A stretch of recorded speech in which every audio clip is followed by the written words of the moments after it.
Hello everyone. Last class में हमने topic start किया था माइकलसन इंटरफेरोमीटर। ठीक है, माइकलसन व्यतिकरण मापी और अपन ने देखा था कि वो किस प्रिंसिपल पे वर्क करता है। तो माइकलसन इंटरफेरोमीटर की बात करें तो वो एक सुपरपोजिशन प्रिंसिपल पे वर्क करता है, मतलब अध्यारोपण के सिद्धांत पे वो क्या करता है, कार्य करता है। अध्यारोपण सिद्धांत में क्या होता है, जब कोई भी दो लाइट वेव या दो से ज्यादा लाइट वेव किसी एक ही मीडियम में संचरित होती हुई या प्रोपिगेट होती हुई किसी पॉइंट पर सुपर इम्पोज होती है, अध्यारोपित होती है, तो वहां पे क्या देखते हैं अपन, इंटरफेरेंस की घटना देखते हैं, व्यतिकरण की घटना, इंटरफेरेंस दिखता है। अगर वो सेम फेज में है तो वहां पे क्या मिलेगा, समकोष्ठी व्यतिकरण होगा, और अपोजिट फेज में मिलेंगे तो वहां पे क्या होगा, विनाशी व्यतिकरण होगा। ठीक है, तो इसके अकॉर्डिंग अपन क्या देखते हैं, वहां पे फ्रिंजें मिलती है अपने को, और वो फ्रिंजें पर किसकी हेल्प से देखते हैं, टेलीस्कोप की हेल्प से देखते हैं। और इस माइकलसन व्यतिकरण दो मिरर, एक तो उसके जस्ट सामने रखते हैं और एक उससे परपेंडिकुलर रखते हैं। ठीक है, और वहां से जो लाइट रिफ्लेक्ट होकर आएंगे उन्हीं का अपन क्या देखते हैं, इंटरफेरेंस देखते हैं। ठीक है, आज अपन देखेंगे कि जो माइकलसन व्यतिकरण मापी है उसकी वर्किंग क्या होती है। तो आज का टॉपिक है वर्किंग ऑफ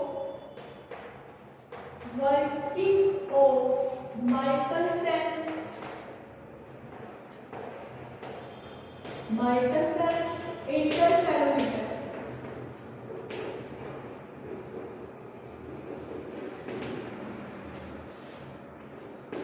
ठीक है, माइकलसन व्यतिकरण मापी। इसके अंदर देखिए अपन एक सोर्स लेते हैं एस, और उसके सामने अपन क्या रखते हैं, ग्लास की प्लेट जिसको अपन ने नाम दिया था जी। ठीक है, और इसके सामने एक ग्लास प्लेट और रखते हैं जिसको अपन ने नाम दिया था सी।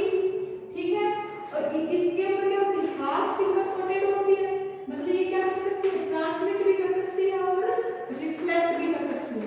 ठीक है, लेकिन इस पे कोई भी कोटिंग नहीं होती, मतलब ये क्या करेगी, खाली इसको ट्रांसमिट करेगी। उसके सामने एक मिरर रखा था जिस पे पेज लगे हुए पीछे, लेकिन ये मिरर क्या रहता है, फिक्स रहता है। ठीक है, और इसको अपन ने माना था M2 मिरर। इसके जस्ट परपेंडिकुलर, इस ऑपरेटर्स के परपेंडिकुलर एक मिरर और रखा था यहाँ पे ऊपर, और उसके भी पेज लगे होते हैं। तो इन पेज की हेल्प से जो M1 मिरर नाम दिया था इसको क्या कर सकते हैं, एडजस्ट कर सकते हैं। लेकिन जो M2 मिरर होता है वो क्या रहता है, फिक्स रहता है। ठीक है, तो यहाँ से अपन ने इसकी डिस्टेंस कितनी मानी थी, यहाँ से इसकी डिस्टेंस अपन ने मानी थी b, या इसको देते हैं d ना, और यहाँ से यहाँ तक की डिस्टेंस भी अपन ने क्या ली थी, d। ये डिस्टेंस भी अपन ने क्या ली थी, d। अब इसके जस्ट नीचे क्या लगा होता है, टेलीस्कोप लगा होता है t। ठीक है, अब यहाँ से कोई भी लाइट आएगी, अब वो क्या होगी, समांतर वेव फ्रंट, समतल वेव फ्रंट के फॉर्म में आएगी। तो यहाँ पे अपन क्या लगाते हैं, लेंस, ताकि एक ही बिंदु पे इसको क्या कर दे, फोकसित कर दे। तो यहाँ से लाइटें आ रही इस टाइप से सोर्स से, और सोर्स बहुत दूर है मान लो, तो वहां से लाइट आएगी इस फॉर्म में, पैरेलल फॉर्म में आएगी इस टाइप से। ठीक है, मतलब समांतर वेव फ्रंट के फॉर्म में आएंगी। तो ये इसके ऊपर क्या करेगा, एक पॉइंट पे इनको सबको क्या करेगा, फोकस करेगा। ठीक है, इस हिसाब से मान लो ये पॉइंट क्या है, O। ठीक है, अब यहाँ से कुछ लाइट तो क्या हो जाएगी, ट्रांसमिट हो जाएगी, और कुछ लाइट यहाँ से क्या होगी, रिफ्लेक्ट होगी, और रिफ्लेक्ट होके ऊपर वाले मिरर तक जाएगी, और वहां से रिफ्लेक्ट होके वापस इस बिंदु O पे आएगी। ऐसे ही कुछ लाइट इधर आएगी जो ट्रांसमिट होके, और इसमें से पार्टिकल तक ट्रांसमिट होके इस जो M2 मिरर से टकराएगी और वापस रिफ्लेक्ट होके इसी बिंदु O पे आएगी। ठीक है, जब ये बिंदु O पे आती है तो अपने को यहाँ पे टेलीस्कोप से देखते हैं जो इसके परपेंडिकुलर रखा है, तो अपने को कुछ इंटरफेरेंस की घटना दिखेगी, अपने को कुछ फ्रिंजें दिखेंगी इस टाइप से। ठीक है, मतलब एक ब्राइट एक डार्क, ब्राइट डार्क इस साइड, इस तरह से अगर अपन टेलीस्कोप पे देखते तो अपने को क्या दिखती है, फ्रिंजें। और वो किस पे डिपेंड करेगा, जो ये वाली जो रे आ रही है M2 से टकरा के और M1 से टकरा के जो रे आ रही है उनके पथांतर पे डिपेंड करेगी। ठीक है, और ये अपन ने ली कंपनसेटिंग प्लेट, वो क्या करती है, खाली इसका पाथ क्या करती है, जो ऑप्टिकल पाथ है उसको इक्वल रखती है। ठीक है, फिर अपन ने देखा था जो ये मिरर है इसकी क्या होती है, फिक्स है, तो इस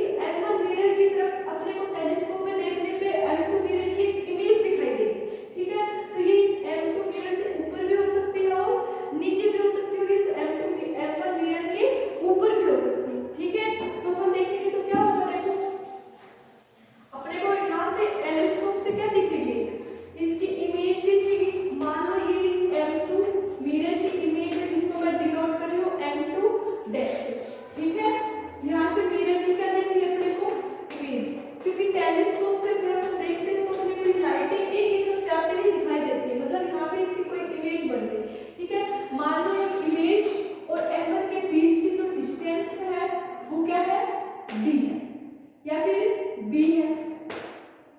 ठीक है, अगर अपन ये वाली डिस्टेंस बी ले रहे हैं तो ये मान लो कितनी डिस्टेंस हो गई डी। डी क्या है, m1 और m2 डैश की जो मिरर है उनके बीच की विड्थ। ठीक है, अब यहाँ पे कोई भी मीडियम नहीं है, मीडियम नहीं है तो यहाँ पे क्या होगा, एयर, मतलब यहाँ पे क्या बनेगी, वायु की फिल्म बनेगी, वायु की फिल्म। ठीक है, अब इस वायु की फिल्म से ही क्या होगा, डिफ्रैक्शन होगा। अब मान लो ये लाइट यहाँ से रिफ्लेक्ट होगी, कुछ पार्ट यहाँ से लाइट जाएगी आगे जाएगा और यहाँ से इस हिसाब से जाएगा और यहाँ से रिफ्लेक्ट होगी और यहाँ से अपने को क्या मिलेगी, इस टाइप से अपने को क्या मिलेगी, यहाँ से रिफ्लेक्ट होने वाले लाइट से क्या मिलेगा, रिफ्रैक्शन मिलेगा और यहाँ से मिलेगा।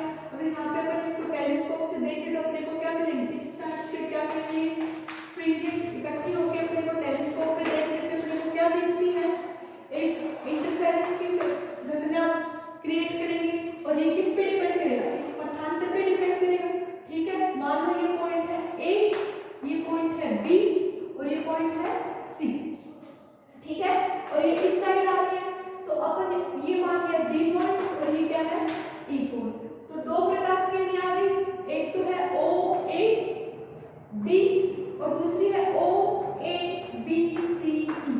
तो इनके बीच में जो पथांतर होगा उसी पथांतर पे अपने को क्या मिलेगी, फ्रिंजें दिखाई देगी। ठीक है, तो अपन ने पतली फिल्म से जो व्यतिकरण की घटना देखी थी उसके अंदर पथांतर निकाला था, सेम एज इट इज ही वो ही पथांतर यहाँ पे निकलेगा। कितना निकलता है, देखो डेल्टा 1 अगर मैं डिनोट करूँ तो क्या आएगा 2, वहां पे अगर थिकनेस अपने डी ली थी तो यहाँ पे जो फिल्म की थिकनेस क्या है डी है, तो 2 डी cos थीटा या cos r।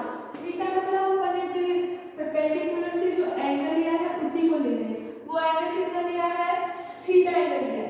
मतलब ये परपेंडिकुलर जो अभिलंब है उससे कितना एंगल बना रहे हैं, इंसिडेंट और रिफ्लेक्ट भी उतना ही एंगल बनाएंगे। ठीक है, तो पथांतर कितना हो जाएगा 2t cos थीटा। ठीक है, अब देखो ये वाली तो यहाँ से रिफ्लेक्ट हो रही है और ये अंदर जाके इस वाले मीडियम से रिफ्लेक्ट हो रही है, मतलब ये एक एक्स्ट्रा पाथ कवर कर रही है स्टोक के नियम से। और वो कितना टोटल पथांतर देखें तो अकॉर्डिंग टू स्टोक्स लॉ क्या होगा, डेल इज इक्वल टू क्या हो जाएगा 2t cos theta minus lambda by 2। ये क्या है, रिजल्टेंट पथांतर आएगा इन दोनों के बीच में जो रिफ्लेक्ट हो रही है। ठीक है, तो ये अपने पास क्या आ गई, पथांतर आ गया। जो m1 और m2 डैश मिरर है उनके बीच जो फिल्म बनती है वहां से जो लाइट रिफ्लेक्ट हो रही है उनके बीच में पथांतर क्या होगा 2t cos theta minus lambda by 2। ठीक है, इसको मान लो इक्वेशन 8। ठीक है, अब अपन टेलीस्कोप से ये पथांतर देख रहे हैं। अगर अब इसके अंदर दो कंडीशन आएंगे, मतलब चमकीली फ्रिंज के लिए क्या होगा और काली फ्रिंज मतलब ब्राइट फ्रिंज और डार्क फ्रिंज के लिए क्या कंडीशन है। ठीक है, तो सबसे पहले अगर हम देखें फोर्स चमकीली फ्रिंज मतलब समकोसी व्यतिकरण, फर्स्ट है समकोसी व्यतिकरण के लिए। समकोसी व्यतिकरण के लिए क्या होगा, डेल पथांतर कितना बनता है n लैम्डा, तो दैट इंप्लाइज कंडीशन निकालो 2t cos theta minus lambda by 2 is equal to n lambda. तो यहाँ क्या आ गया 2t cos theta is equal to 2n plus 1 lambda by 2।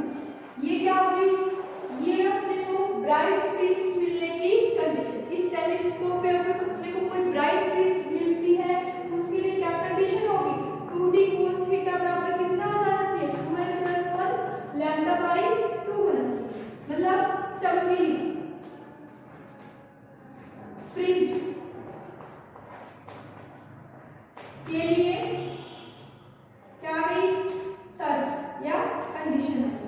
ऐसे में अपन क्या देख सकते हैं, काली फ्रिंज के लिए तो उसके लिए क्या होगा विनाशी व्यतिकरण। तो विनाशी व्यतिकरण की बात करें तो क्या होगा, देखो विनाशी व्यतिकरण